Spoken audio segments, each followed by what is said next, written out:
Welcome to Life Recovery Today with Stephen Arterburn.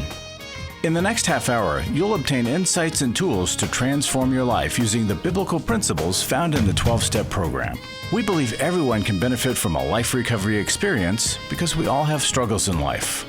Struggles with addictions, food, depression, anxiety, and relationships, to name a few. You'll be encouraged to see how others have found a new way of life with hope for the future through life recovery.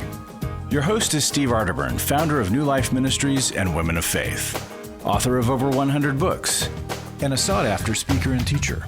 Steve is the co-editor of the Life Recovery Bible, the #1 selling recovery Bible. With over 3 million copies sold, this is the Bible given to inmates by Prison Fellowship and the Pew Bible for the Salvation Army. Now here's Steve. Hi there, Steve Arterburn here. Welcome to Life Recovery Today. Today we're going to be talking about that old fourth step, which, we've been going through all 12 of them, and here we are at number 4. Now, we've heard from counselors, coaches, life recovery group leaders from all across the country. And today we're going to hear from a different person, Eric Thomas. Now, Eric is a marriage and family therapist, and he's a trauma specialist. And he works at our Every Man's Battle workshop, been doing that, and he helps people kind of work through recovery. It really is not knowing the 12 steps, it's working through each step that's so important. And step 4, well, it's really challenging because it's taking a moral inventory, a searching moral inventory. And some people miss this when they talk about their moral inventory. They miss the fact that when you're doing a moral inventory, you can include things where you're strong morally. And it's not just about where you've fallen short, although that's a big part of it. In this fourth step, you're looking at things that you've done, why, like defects of character, what we call them. But here's the other thing. It's a good time to kind of think about when you've been hurt by somebody else. Let me tell you why. Because you got to ask yourself, how did I handle that? What did I do? What was my reaction? What was my response? But that doesn't mean you're going to take responsibility for when someone hurt you, but you're going to use that as a way to see why maybe some things happened that felt like they were out of control. You were hurt. You were traumatized. That could be the reason. So in this last time working the step 4, I really looked at this one incident where I had been betrayed, and I had been deceived and hurt. And then I looked at my reaction to that. Was I a godly man in reacting to that? Well, I got to tell you, I don't think so. Because I stuck with the anger, the bitterness, disappointment, all of that. I stuck with that much, much too long. Then the other thing that you do in that fourth step is you see, did I have any part in that? Like when a person gets a divorce, you have no part in the divorce. That's their choice. If somebody has an affair, you didn't cause that affair. You might have caused some problems, but you didn't choose or force somebody to have an affair. So we don't want to be or accept responsibility for things that we do not need to be responsible for. Step 4 leads us to thinking in the past. Where have things gone wrong?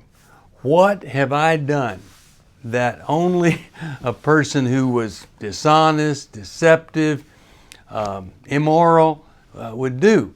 That's not easy to look at.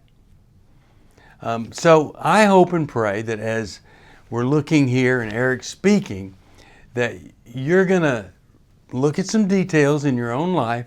Don't beat yourself up, but you sure would like to know, here are some areas that I need to work on, these defects of character. Let's listen to Eric. Step 4, made a searching and fearless moral inventory of ourselves. The simplest explanation of step 4 is that it is exploring the root causes of your addiction. To make a searching and fearless moral inventory of ourselves is to uncover deep secrets that have kept you trapped in a cycle of shame and addiction. We have to uncover the problems in our life to see and accept how they have affected us. The title, Searching and Fearless Moral Inventory, alerts us to the fact that this is a process that invokes feelings of fear and shame. But do not let these fears stop you from being honest with yourself as you examine your life, your addictions, and your behaviors. In step 4, I help my client explore resentments. We use the formula from AA. We make a list of resentments, the people, the places, the things, the institutions, the ideas, the principles with whom you are angry, resentful, feel hurt, or threatened by. We identify what happened in each area that led them to be angry and resentful. We want to be specific. We want to make sure that we don't get hung up on any type of roadblocks, psychology, theology, ideology that blocks us from identifying the sources of our anger and resentment. That means we may have to write down our church, our pastor, our grandfather. We want to understand, how did the resentments affect the self? We take a look at the 7 parts of self. Self-esteem, how you think of yourself. Pride, how you think others view you. Pocketbook, your desire for money, property, and possessions. Personal relations, your relations with other people. Ambition, your goals, your plans, and your designs for the future. Emotional security, your general sense of well-being. And sex relations, your basic sex drive, sexual intimacy. We also take a look, while we're doing resentments, we take a look at, where were you to blame? We explore, what's the truth here? Where was my responsibility in this relationship? What might you have done instead? Where were you at fault? We then make a list of fears, things that have kept you afraid. We write about each fear and discuss why you have each fear. Then we want to take a look at, how has fear kept you self-reliant? And then how does that self-reliance failed you? Then once again, we're going to bring it back to personal accountability. Harm done to others. Who did I hurt? You're going to list each thing that you did to each person. Explore, what should you have done instead? Why does this process fall where it does? Making a searching, fearless inventory of ourselves is one of the most challenging and bravest things we will ever do in our lifetime. It's not fun. It's not just some random activity. It's not like somebody would wake up on a Saturday morning and say, oh, there's no football on. Why don't I make a searching and fearless moral inventory of myself? That'll be fun. We don't do that. We might be willing to make one for others, but not for ourselves. So we're going to talk about why it falls where it does in the steps. It falls after we admitted we were powerless over alcohol and that our lives had become unmanageable. Step one. It also falls after and came to believe that a power greater than ourselves could restore us to sanity. Step two. And it also comes after made a decision to turn our will and our lives over to God as we understood Him. Now we are ready to do a searching and fearless moral inventory. And it comes before admitted to God, ourselves, and another human being the exact nature of our wrongs. So step 4 is preparation for step 5. First, we make a searching and fearless moral inventory of ourselves. And then we're ready to admit to God, ourselves, and another human being the exact nature of our wrongs. How do you know when you've completed the step and are ready to move on?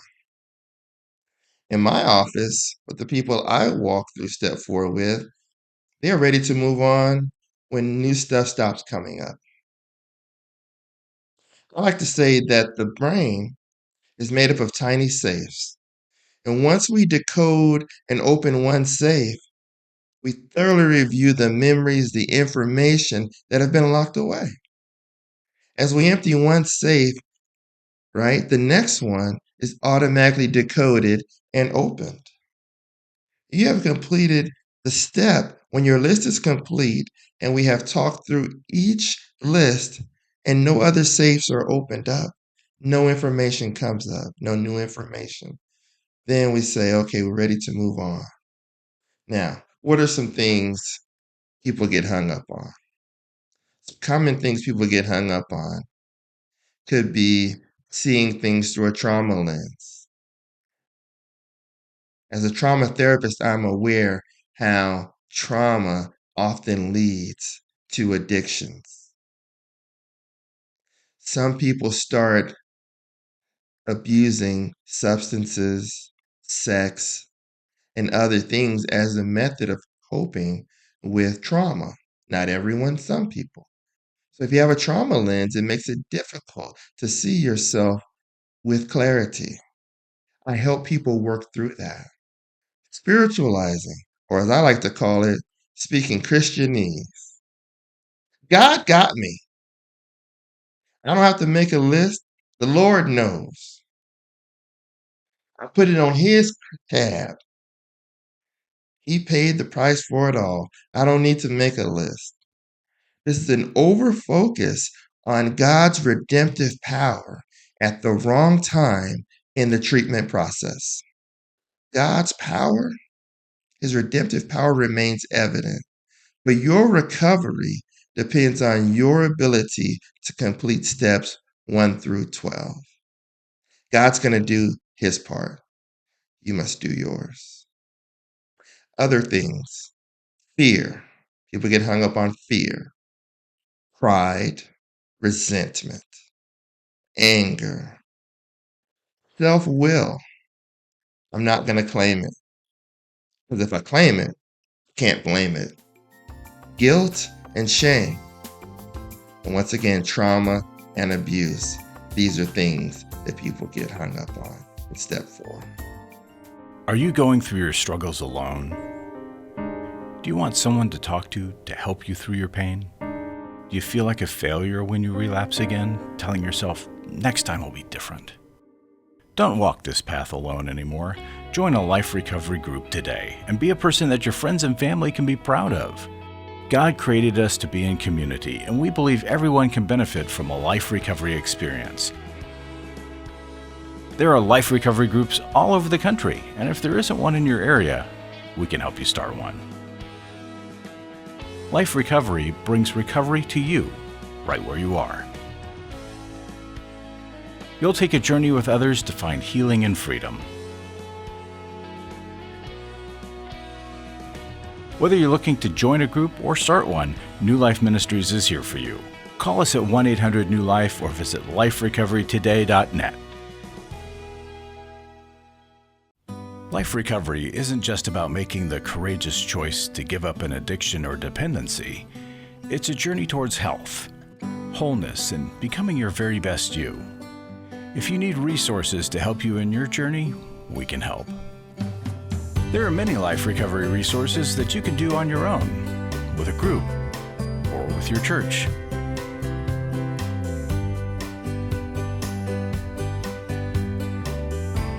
We have Bibles, workbooks, and devotionals that you can use to work your recovery right where you are. That's the beauty of life recovery.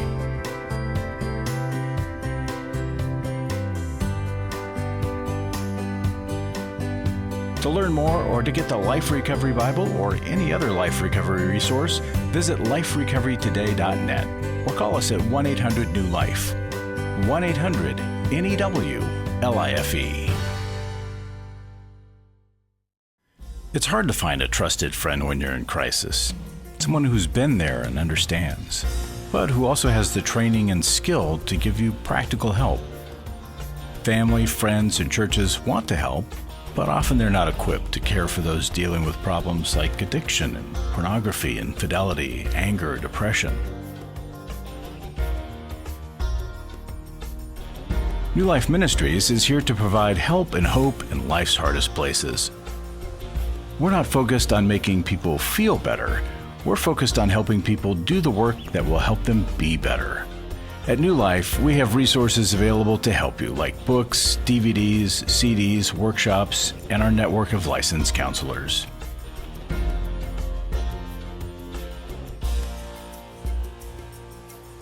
If you need help, call 1-800-NEW-LIFE and begin your new life today.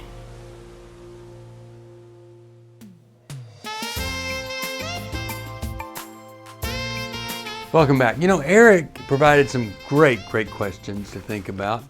And all of us, the more we question, the deeper we start to think, the better this inventory is going to be. Now, it's interesting that if we focus on everybody else, well, we can make their lists for them. That's pretty easy, but that's not what this is about. Staying on our side of the street, doing our own inventory. I'm just wondering, if you're ready to take this step in your recovery, and in so doing, maybe you unlock the hidden things of the heart. Boy, that would be amazing.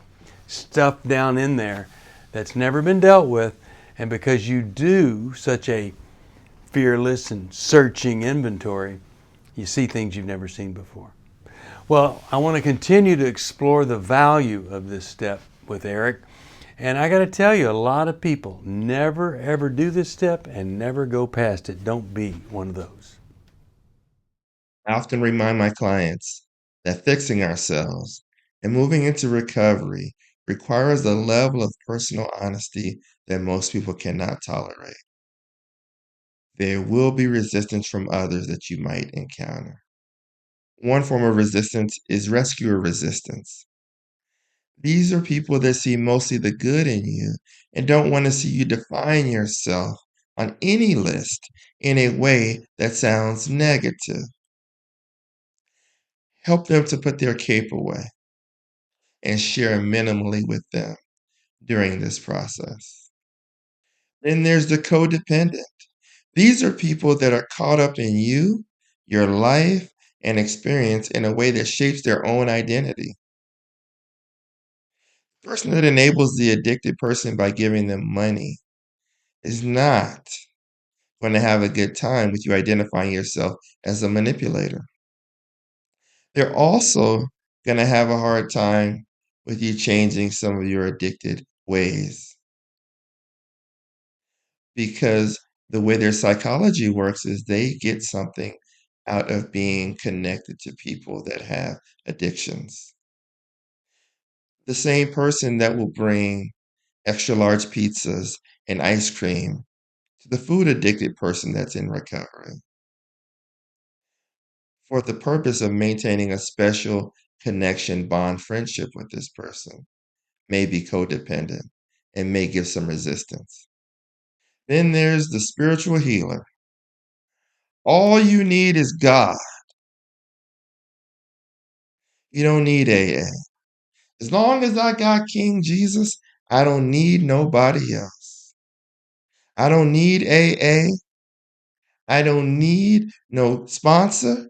I don't need a counselor. I don't need no PhD. As long as I have God. There are people, spiritual healers, who say they've received spiritual healing and don't think that you need to go through your process. That's their process. Stay on track with your process. Then there's the white knuckler. The white knuckler. The one who just holds on for dear life and fights their way through sobriety without using any resources, asking for help, or any vulnerability. I call these people the Sinatra. I did it my way. My advice is to let them do it their way. Stay on your path and walk through your steps of recovery. And then there's the FOMO people, fear of missing out. Friends who are nervous that you're going to change and not be yourself again. Once a person does a searching and fearless moral inventory, they are essentially too deep to go fully back to the way they were. Therefore, you feel different to them. So, yes, you will encounter some resistance because people have benefited from you being the way that you were, or you going through your recovery process challenges the way they are trying to fix their problems. What will be the hardest part of this step? The hardest part of this step is truly taking a look at yourself and taking responsibility for your actions. This is really hard. From my experience with clients, the second hardest thing is the depression or the anxiety that results from the self knowledge obtained. You're going to get a really detailed list of things that you have done that have harmed others. You're going to make a list, things, places, people, institutions that have brought out resentment in you. You're going to take a look at how you responded to all those things. And then you're going to ultimately come to, how could I have done things differently? And that does bring some grief. It does bring some grief. In my practice, we work through that. We work through that, definitely. Will you ever have to repeat this step? I'm going to give you the answer that I despise most in the world. It depends. I do not like that answer. I like yes or no. Feel like God just wants to kind of spit me out of his mouth. Like Book of Revelation says, I wish you were hot or cold, because you are lukewarm. I spit you out of my mouth. On this question, I have no choice but to be lukewarm. It depends. How thorough were you in step 4? Are you preparing to do another step 5? Are you starting the recovery process over? Ultimately, I refer people back to their sponsors for definitive answers on whether they need to repeat a step or things that identify with the true mechanisms and walking through of their 12 steps. I'm here to support the process. I won't give that definitive answer. It's up to between you and your sponsor. Do you need extra support for this step? Well, yes. You definitely need a sponsor. You might need a counselor. This is a huge undertaking. Once again, taking a look at making a resentment inventory, taking a look at people, institutions, and principles that you've developed resentment for. creating a list of fears and a list of conduct done by you to others. So yes, you need some additional support. Is there a common time frame for completing the step? It is individualized. Step 4 is an individualized process. For some people, I've heard of people doing it in a couple of weeks.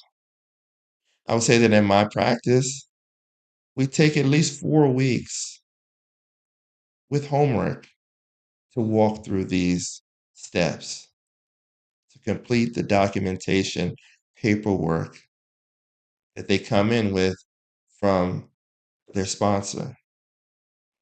So step 4 is a big process. Can it take more than 4 weeks? Absolutely. So there's no definitive time frame for it. It's finished when the client is finished. Welcome back. Well, I hope that you recognize some of the challenges of becoming absolutely honest with ourselves, much less with other people. You know, in every recovery meeting that I've been in, they read some things, and one of the things they read is that it's pretty rare that somebody can't make it and recover by using the 12 steps. And they point to one thing that makes that possible: honesty. And it's not easy. If you've been lying all your life, pretty hard to switch back. But you can, just take some time. Now, the way that we recognize our resistance to total honesty, well, that's really valuable in step 4, because you might miss some things if you're still resisting taking a truthful and accurate look at your life. That's why some people connect with a recovery coach or a recovery group, maybe a counselor who is quite up to speed on recovery. But when you do that, you can begin the journey and you know you're headed the right direction, doing the things that need to be done, versus wondering, do I have it together? Is this really what I should be doing? Now, if you need somebody to help you work the steps, you need a recovery group, maybe you need to start a recovery group, well, Terry Ward will help you with that. All you have to do is call us and we'll help you get on your journey. I want to thank you for watching. I want to thank you for inviting other people to watch. It means a lot. We're going to see you right here next time on Life Recovery Today. In the meantime, make somebody's day. It'll help your recovery. Thanks for joining us for Life Recovery Today with Stephen Arterburn. We hope this program has helped you integrate God's truth and wisdom into your recovery journey. This program is brought to you by New Life Ministries, and it's your support that keeps this program on the air.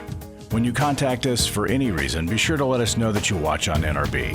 Call us at 1-800-NEW-LIFE or go to liferecoverytoday.net. Please join us again next week for more Life Recovery Today.